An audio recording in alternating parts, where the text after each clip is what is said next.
I have to say that on my suggestion, I think this is something that it needs to be added into our school education curriculum to start Ubuntu, all the philosophy of Ubuntu. And we have so many African proverbs that they come with those philosophy that our people need to learn when they are growing up. Today, like because the big problem that is facing us Africans is education. And when you go to the education, you find that little kids, like we train them, for example, to learn English. We spend a lot of money tutoring and all those stuff, which is a good thing to know different languages. But what about the African spirit, right? If our people and our children, they are growing up learning and knowing about Ubuntu or this African spirit, I think they will have a different kind of Africa in the few years to come.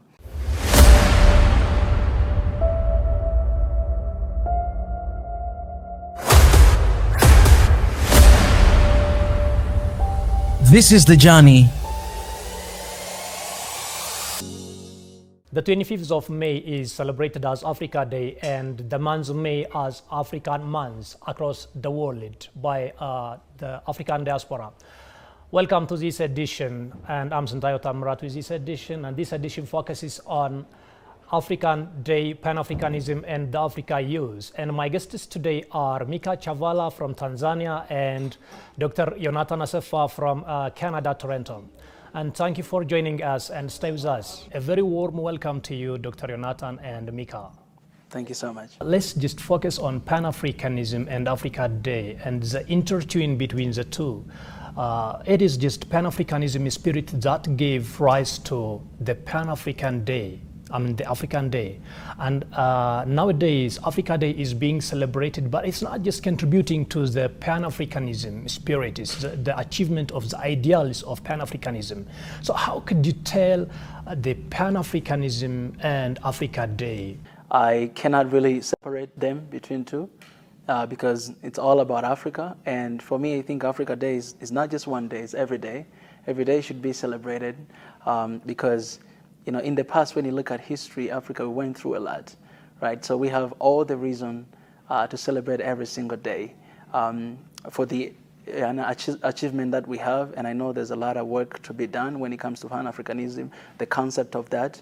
A lot of people, they do believe that it's just maybe just a concept, or these days it became a trend, but it's a way of life. Like it's a way of life that we as an African, we believe that, hey, we're one and we are people, and because of you I exist, because of me I exist, and all those different ideology that we have out there. So for me, I think it's a good thing that we celebrate African Day, but this should be transcendent to our daily life and every single day. We don't just celebrate a day, but we celebrate who we are and what we want to see in the next generation. Let me come to you, Dr. Jonathan. Would you add some, please? Yes, thank you so much. So I agree with and concur with Mika. Thanks for having me and giving me this opportunity. I thank you and your organization. So the Pan-African spirit or movement, as my colleague explained it very well, is, since its creation and inception, above all, a search for justice to overcome ills such as oppression and unfairness, if I may say. That's since its inception. Now, when we come to modern day challenges, it's also a search. When we see it in the African context, it is a search to overcome modern day challenges such as corruption, poverty, or abject poverty and their features. I would say the absence of access to proper nutrition, the absence of access to healthcare, the spread of disease and corruption and across the continent, and war. So I guess above all, it is a search for justice in the fulfillment of human potential. And when we talk about justice, economic justice is a big chunk of it. So we have a lot of young Africans who are looking for jobs, who are looking for, proper, meaningful lifestyles, including Ethiopia. So the spirit should be embraced as a general, struggle of humankind in the search of justice. So it should be celebrated and embraced by everyone. So a lot of people think of Pan-Africanism more, its ideals, as you said, or its spirit, or the movement itself is exclusive and racist. It's not. I disagree with this. It should be, yes, it should be celebrated and embraced by any human being that is looking for justice in fulfilling his or her potential to overcome ills such as poverty, absence of jobs, healthcare, absence of housing, and the struggle to have a proper and meaningful life without having to migrate, without having to resort to war, and so on and so forth. So it's a little bit like the spirit of Ubuntu in the South African context, which is, like as humans, we are one human family. So that's the spirit of Pan-Africanism. So I just want to emphasize that it is not a racist movement. It is not an exclusive movement of Africans. It is rather a positive energy that draws into its circle, a positive thought that has within it or carries within it this idea of human potential and justice. That's really a very nice point. And let me give a chance to Mika. If you have just to add some more just concepts, ideologies, or just philosophies like Ubuntu, African indigenous philosophy like Ubuntu that you admire. I have to say that in my suggestion, I think this is something that it needs to be added into our school education curriculum, to start Ubuntu, all the philosophy of Ubuntu. And we have so many African proverbs that they come with those philosophy that our people need to learn when they're growing up. Today, because the big problem that is facing us Africans is education. And when you go to the education, you find that little kids, we train them, for example, to learn English. Like we spend a lot of money tutoring and all those stuff, which is a good thing to know different languages. But what about the African spirit, right? If our people and our children, they are growing up learning and knowing about Ubuntu or this African spirit, I think they will have a different kind of Africa in the few years to come. And so it's my call upon all the leaders and organization. This is something that it needs to be included and to be learned, because it's really tell you who is African as a human being, right? I've spoken before that the system, it doesn't really, especially outside of Africa.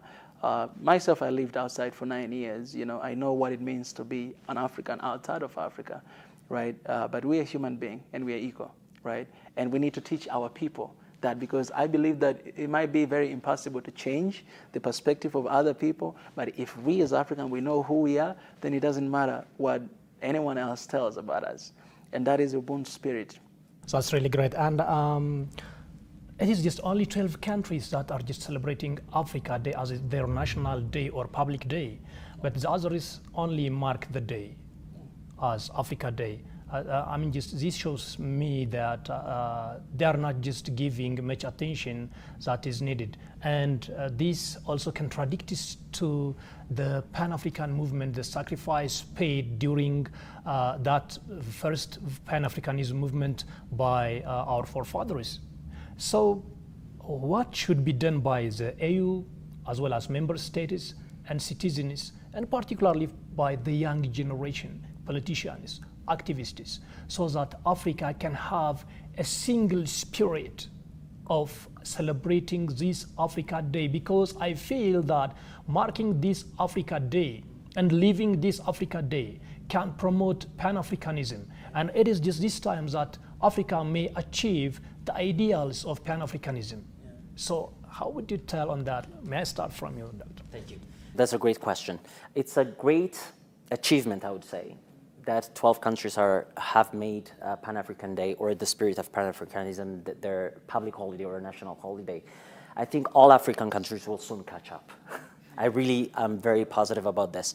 Because again, as we defined it earlier, and Mika also added onto this, it is a great energy which carries the audacity, as I say, to address problems and devise solutions to those problems. And when we look at it in a broader sense, or in in a larger sense, every human being actually should celebrate Pan-African Day. Anybody struggling to make ends meet, anybody who wants to succeed in life. I think this makes it a human holiday. So I would think that our African other nations that do not celebrate, including Ethiopia, which does not celebrate this, would make it a national holiday in spirit of this, search for justice, search for, equality, search for human potential fulfillment. So I am very optimistic and confident that other countries will soon catch up, including the African Union, which is the representative of African countries. But we also need to think beyond the African continent. Sure. So it's all humanity that is in search of some kind of justice should also celebrate and embrace this and make it a national holiday, or push their politicians to make it a national holiday. It can have different names, by the way. It shouldn't even be dubbed just Pan-African movement. It can be like this, justice movement, but its inception came from our forefathers, as you mentioned it. So I guess from this perspective, I believe and hope that it would soon be like a national holiday in every country in Africa, and also go beyond our borders and embrace all humanity. Mika? Exactly. I love what Doctor said, even at the beginning, the way you defined Pan-Africanism and African Day. And I think, maybe there's not enough knowledge about that. So if the whole countries will understand from the perspective of what Doctor said about that Pan-Africanism, I think nobody will say that I don't want to celebrate that day. Like everybody will be like, oh, this is true. It's the Humanity Day, right? It's kind of like motivational day as well. That we still need a fight to do, right? We still need a work. They still need a work to be done. So I think we just need to spread the word more about it and talk more about that. And I think everybody will catch up soon. You are a public figure in Africa, and what would be your message for your African brothers and sisters, as well as just the politicians?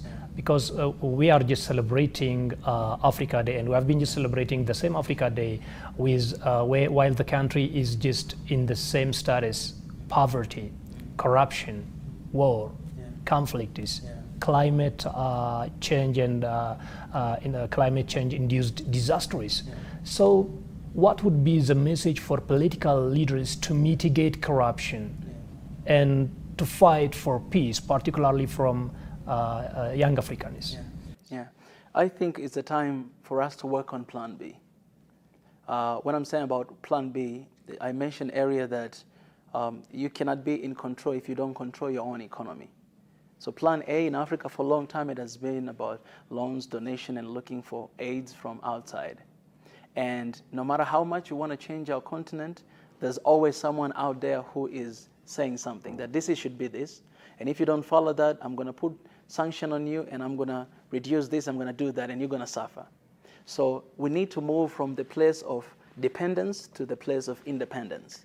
We need to work on that Plan B, which from the very start it was supposed to be a Plan A. We need to work on that so hard to make sure that we have everything figured out. Oh no, and I mean, it's not going to take a short period of time. It will take a long time, but we need to begin to start be independent of creating our own narratives and owning our own narratives, our own agenda, standing for ourselves and each other. And that's why I always talk about One Africa, because when you look at Africa, for example, take a look at Ethiopia, right, with the largest dam in Africa. Ethiopians, they gave their money to make that. Nobody else, no foreign money in that project, and that's why there's so many resistance. But that project, it cannot just provide electricity to Ethiopia, it can also support other African countries. If we are united and we're one, I'm telling you, Somalia will be in the light, Eritrea, Djibouti, Sudan, like Egypt, everywhere it will be under light because of one single project that is happening in Ethiopia. Now you can go to different countries, you can go to Congo and see how much that rich that country is. If we are united, we can actually explore these resources by ourselves and make sure that they are there for our people, and nobody else have a say on that. But today, when you go to West Africa, when you go to Chad, when you go to Burkina Faso, you see that who is in control in those countries? It's France. 40% of electricity in France, it comes from Niger uranium. And when you go to Niger, 83% of Niger people, they are under dark. They don't have electricity. So Niger sustains France through uranium, and they have electricity there. So when you look at these patterns, if Africans will come together, we detach ourselves from all this colonial power, because right now French, it's pretty much colonized Africa more than the time of colonization right now in Africa. Like in Djibouti, in Chad, in all these different countries. So if we detach ourselves and work on what we do have, on our people, and start feeding ourselves, I think even our youth will be empowered, because we've grown up in an environment that we always receive loans. Like, so even youth today, when they see white people, they look at them like savior, you know, and, oh, please give me money. When you can see that on the street, like asking for, give me money, but most of them, they're just broke. They come to Africa because it's cheaper to live in Africa. Sure. Yeah, so if we start changing that, and this is the huge task for government, even our people, they'll grow up in an environment, and like that, they'll be proud of themselves that, oh, we've done this, we've done that. I remember in Tanzania, you know, the late President Magufuli, during his regime for 5 years, man, Tanzanians were proud, so proud, because he made everybody believe just in 5 years that you can do anything, and we are doing everything to make sure that we develop ourselves. Within 5 years, so many things changed that they haven't been, I mean, some other leaders haven't been able to change for 50 years, over 60 years. He did it in 5 years. And now it's gone. If you go to Tanzania, it's another country, just 5 years. And people, they have that belief in themselves right now because of what is done there. Oh, we can do. So people, they are awakening. They start like speaking. They start working hard. They start doing that. And we need that in Africa. And that will be the only way, one of the ways that will motivate our youth to take on initiatives. Well, that's good. So you are just mentioning that still Africa is failing and being influenced by the colonial time effects. So if so, what political significance can this Africa Day have in order just to fully relieve such colonial era consequences? Yeah, you know, the colonialism that we are going through right now, it's economic colonialism, right? Like, it's a mindset as well, colonialism, that it seems like it's almost impossible to make it out, you know, without, you know, economic support from the outside. And you have some African leaders who are standing and say that, you know what, we cannot be able to develop ourselves without getting loans and aids. But I say that we cannot be able to develop ourselves without being united. That's the thing we need, because we have everything in Africa. We have to remember that. We have everything in Africa. If that uranium supports France, that uranium can support Africa. But Africa I think is the first continent without electricity. Like when you go to rural areas, people, they don't have electricity, but we have everything.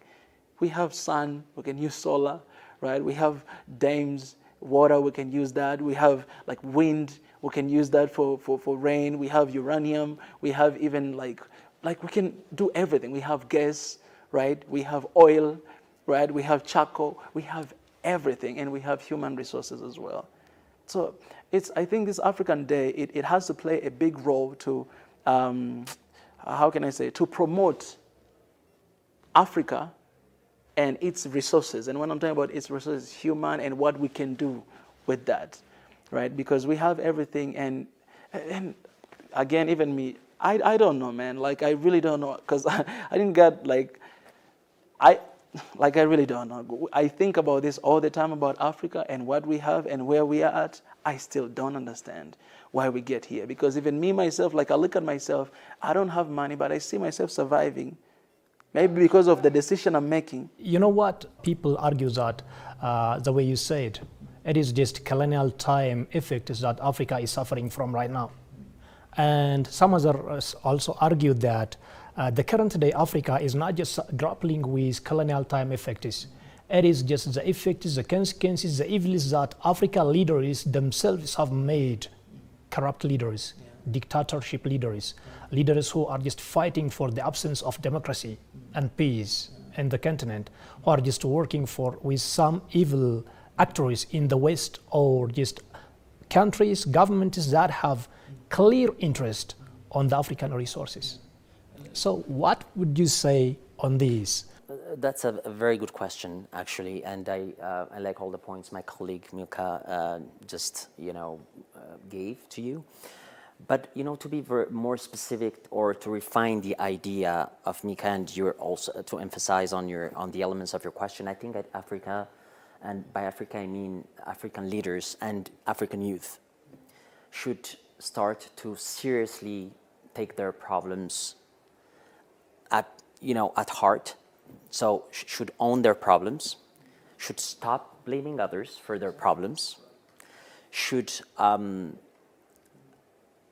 be responsible for their growth, for their economic success, for their destiny. And when I say this, I'm thinking about their counterparts, like African counterparts, like Asian countries or Middle Eastern countries that have succeeded very well after being colonialized. So we cannot just,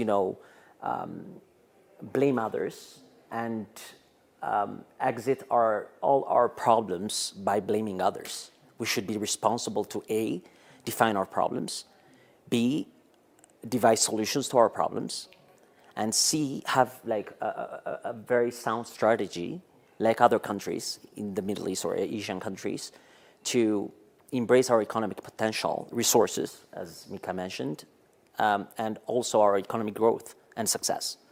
So from this perspective, I guess this is the time for Africa, and Pan-African spirit is actually, freeing ourselves from the chain or the bondage of, poverty and corruption and war and so on and so forth. So it is an opportunity for us, to think deeply about this, to become responsible for ourselves, to stop blaming others or shift from blaming others, to start solving our problems, speak as one human or African family, work together towards a common goal, and achieve prosperity. I guess this sums it up. And in doing so, we don't have to have like a negative tone towards others, because the spirit of Ubuntu is we are one human family. This includes everyone in the globe. It includes Europeans, it includes Americans, it includes the Chinese, the Russians, and so on and so forth. So in that spirit, or the Asians, the Indians, we need to find, or Africa needs to find reliable partners in achieving like our success, because we cannot just achieve success on our own. We need partners. Now, the most important thing is to find reliable and trustworthy partners. And there are so many who wants to help us in achieving this. So that's really great. And both of you have been mentioning that unity is the most important aspect of just prospering Africa and also promoting Pan-Africanism. And as we celebrate the Africa Day, Pan-Africanism, the role of Pan-Africanism was great and continues to be great. But this relies heavily on the unity of Africa, as both of you mentioned. So what would you advise the young generation of Africa? What's your comments or suggestions for the political actors in the continent so that Africa's Pan-Africanism ideals could be a reality? Well, before anything else, first, we're human. And we all know that. And that's what connects all of us together. Like wherever you're coming from, you know that you're a human being. If you cut me today, I'll bleed blood, red blood. And everybody, you can cut anyone else, it will be the same thing. Second, we're talking about the context of Africa. We are Africans. And that's what unites us together. I always say this, that my tribe is African. My tribe is one Africa. Because whatever tribe that is in Africa is Africa. Like I can call the name of my tribe, but it's coming from Africa. So if what we are struggling between me and you is tribe, why don't we all admit to one truth, that our tribe is African? Because you're African and I'm African. So I'll start seeing you with different lens, that, oh, you're African, I'm African. We might be different, but we are African, right? And I think from that point, and that's why we started even this one campaign in our platform, #ProudAfrican, because we wanted to connect all Africans, whether inside the continent and outside the continent, to remind them that you're African and you should be proud to be African. You might be proud to be like Tanzanian or from that tribe, but the bigger picture, we have to see the bigger picture, and that is all Africa, that we are all Africa and we are proud. Thank you. And Dr. Renata? Now, to conclude, in closing, I would say Africa is a great continent with amazing potential, its use being its human capital. We have lots of resources, as being mentioned. So the only thing we need to have is an efficient and organized way to use those resources, be it the human capital or the economic resources, and connect both into achieving 21st century standard economic success. So we can make this a success story. And the youth being 70%, 60 to 70% of African population is a great strength into achieving all our potential. So training the youth would be part of probably achieving this success story. Finding partners in training our youth, creating efficient and effective ways and methods and means to achieve this economic success would also be another great component into realizing the African dream in the 21st century. Thank you both Mika and Dr. Jonathan for joining ETV English. Dear viewers, this has been the conversation with Dr. Jonathan and Mika Chavala from Tanzania, Dr. Jonathan from Canada, Toronto. And we talked on Africa Day, Pan-Africanism, and the African youth. Thank you for watching us. See you another time. I'm Santayo Tamrat with the program.